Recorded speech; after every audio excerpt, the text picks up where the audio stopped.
Magandang umaga sa ating lahat sa mga panig ng buong mundo. Mga nakikinig ngayon at nanonood. Atin naman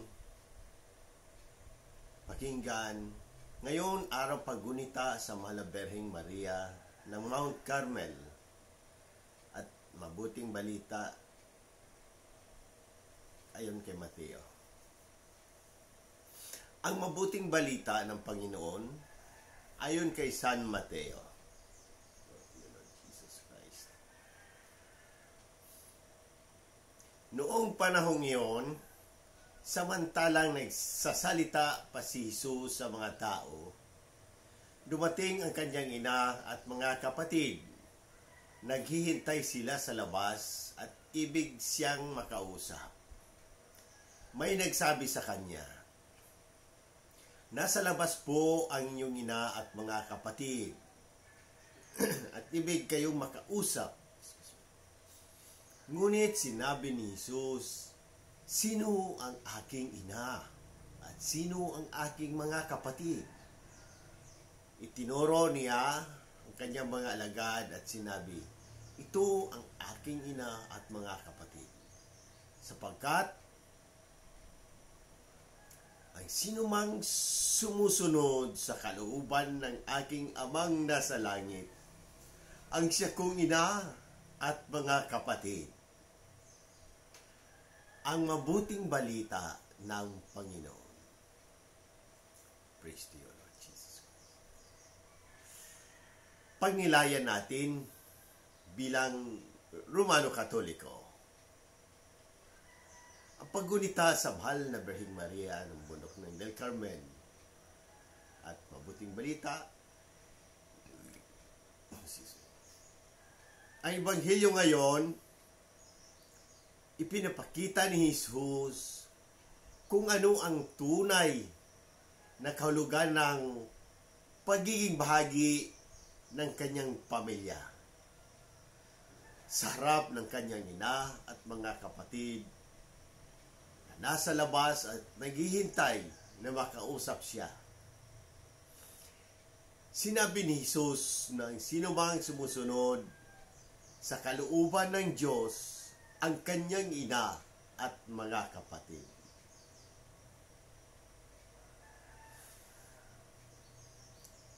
Sa ating pagninilay bilang isang Romano Katoliko, ang mga salitang ito ni Jesus ay nagbibigay sa atin ng mas malalim na pag-uunawa sa ating relasyon sa Diyos. At bawat isa bilang isang komunidad ng pananampalataya. Ipinapakita ni Jesus ng ating ugnayan sa Diyos ay higit pa sa dugo o laman.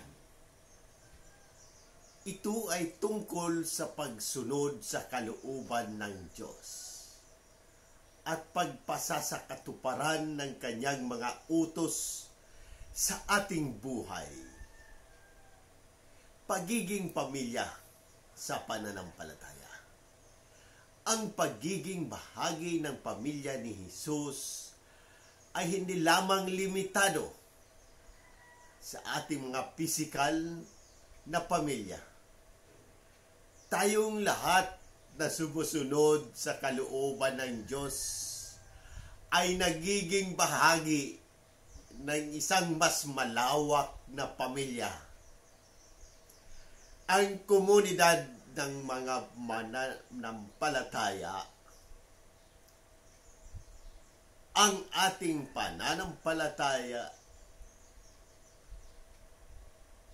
ang magbukod sa atin.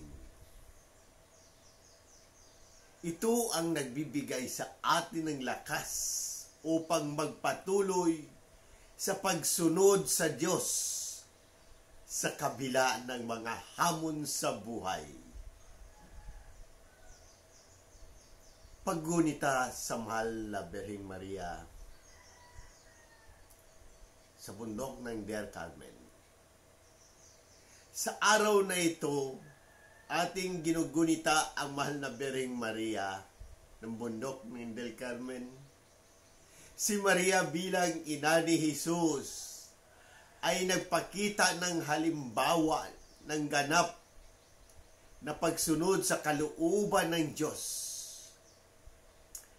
Ang kanyang oo sa plano ng Diyos ang nagbukas ng daan para sa kaligtasan ng sangkatauhan.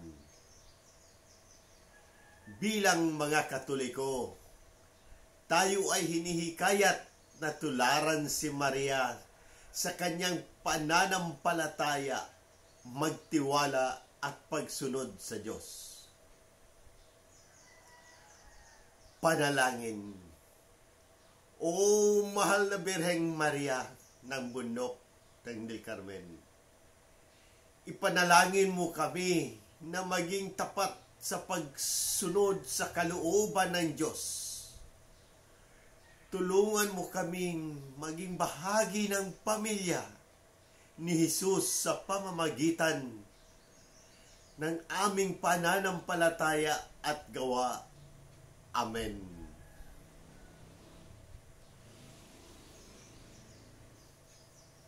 Sa ating pagnilay, paano ko masunod ang kalooban ng Diyos sa aking araw-araw na buhay? Ano ang magagawa ko upang mapalapit sa aking komunidad ng pananampalataya? Panalangin. Ama naming nasa langit, tulungan mo po kaming laging magpasakop sa iyong kalooban. Gawin mo kaming mga tapat na tagasunod ni Kristo, upang maging tunay na kapamilya namin siya at ng bawat isa sa amin. Sa ngalan ni Jesus na aming Panginoon. Amen. Sa muli, hinihikayat ko ang lahat ng Katoliko o hindi man na magtanong at pagnilayan ang mensahe ng Ebanghilyong ito. Kung may mga katanungan kayo tungkol sa pananampalataya, ang ating simbahan, o anumang aspeto ng ating buhay,